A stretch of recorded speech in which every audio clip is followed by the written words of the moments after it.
இந்த குழந்தை மண்ணில் விழுந்து பிறந்தால் உலகத்திற்கே அழிவு உண்டாகும் அப்படின்னு தேவலோகத்தில் தேவர்களெல்லாம் கூடி சிவபெருமானிடம் முறையிடுகின்றனர்.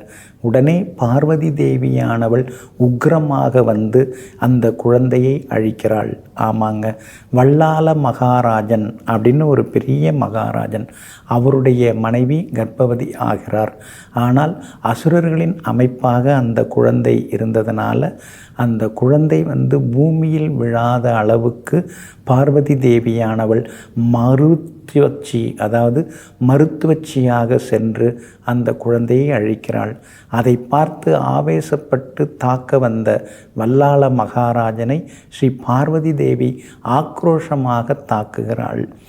பார்வதி தேவியினுடைய கோபம் தணியவில்லை. இங்குதான் முருகப்பெருமான் குமாரசுவாமியாக இங்கே வருகிறார். தன்னுடைய அன்னையின் கோபத்தை அவர் தீர்க்கிறார். அப்படிப்பட்ட ஒரு அற்புதமான ஸ்தலம்தான் இந்த கோவில். இந்த கோவில் ஸ்ரீ அருள்மிகு குமாரசுவாமி திருக்கோவில். இந்த திருக்கோவில் ரொம்ப ரொம்ப சக்தி வாய்ந்த திருக்கோவில். இங்கே இருக்கக்கூடிய விக்கிரகங்கள் எல்லாமே அதீத சக்தி வாய்ந்தவைகளாக இருக்கிறது. அப்படிப்பட்ட திருக்கோவில் எங்கே இருக்குன்னா, திருவாரூர்லேருந்து மன்னார்குடி போகிற சாலையில், அதாவது 7 கிலோமீட்டர் தூரம், திருவாரூர்லேருந்து 7 கிலோமீட்டர் தூரத்தில் இருக்குதுங்க. இந்த ஊரோட பேர் பழைய பேர் தேவர்களை கண்ட ஊர். ஊர் பேரே அப்படி தாங்க. ஆனால் இப்போ என்ன பேர், தேவர் கண்ட ஊர் அப்படின்னு சொல்லி இருக்குதுங்க. ரொம்ப ரொம்ப சக்தி வாய்ந்த கோவில். இன்றைக்கி செவ்வாய்க்கிழமையும் கிருத்திகை நட்சத்திரமும் சேர்ந்து இருக்கிறதுனால எல்லாமல்ல முருகப்பெருமானை வழிபட்டோம்னா நமக்கு எல்லா நன்மைகளும் உண்டாகும். இங்கே இருக்கக்கூடிய முருகப்பெருமான் ஸ்ரீ குமாரசுவாமியாக இங்கே முருகப்பெருமான் ஆட்சி செய்து வராங்க. வள்ளி தெய்வானையுடன் இங்கே முருகப்பெருமான் கிழக்கு நோக்கி இங்கே காட்சி கொடுக்குறாங்க. அற்புதமான ஒரு திருக்கோவில். அதே மாதிரி பார்த்திங்கன்னா எல்லா வகையிலுமே இங்கே முருகப்பெருமானுக்கு தனி சக்தி உண்டுங்க. இங்கே எல்லாரும் வேண்டிக்கிறாங்க. முருகப்பெருமான்கிட்ட திருமணத்தடை உள்ளவங்க வேண்டுறாங்க.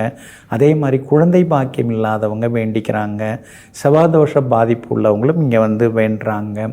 எல்லா வகையிலுமே இங்கே வாரி வழங்கக்கூடிய வள்ளலாக முருகப்பெருமான் இருக்கிறார். குறிப்பாக பார்த்திங்கன்னா உத்தியோகத்தில் பதவி உயர்வு கிடைக்காமல் இருக்கிறவங்க, உத்தியோகத்தில் கோர்ட்டு கேஸு சந்திக்கக்கூடியவங்க, மேலதிகாரிகளால் பிரச்சனைகளை ஃபேஸ் பண்ணக்கூடியவங்க, கூட வேலை பார்க்குறவங்களால் அவஸ்தைப்படுறவங்க, இது மாதிரி உத்தியோக சம்பந்தப்பட்ட பிரச்சனைகள் எதுவாக இருந்தாலும் இந்த கோவிலுக்கு நீங்கள் போகலாம்.